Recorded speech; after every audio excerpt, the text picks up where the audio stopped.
For a French seam,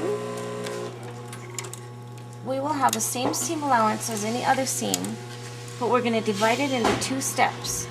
For the first step, you put the wrong sides together. All other sewing, we put right sides together when we're going to turn it right side out. But for a French seam, we start with wrong sides together, and we sew it 3/8 of an inch wide. And these 3 numbers are going to be really important. The first one being 3/8, the second one being 1/8. We will now trim this down to 1/8.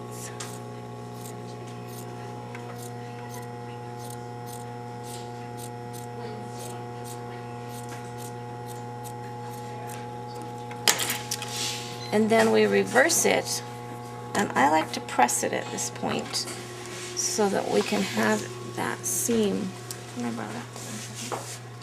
I press the seam to one side, and then I press it just like we did with the seam line right on the fold so that it will fold exactly on the seam line. Now we have right sides together again,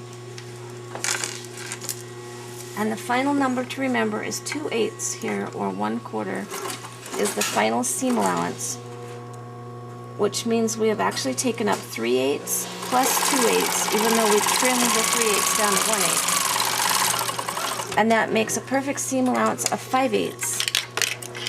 And then this was done with right sides together, so now the right sides show a perfect finished seam, and the inside shows an enclosed seam. And none of your seam allowance should be sticking out of that seam, or no frays. And then when we press this down flat, it'll be a beautiful seam finish, excellent for things that are sheer. If you can see through the fabric, this encloses all the raw edges really nice, but that will look better when it's pressed flat.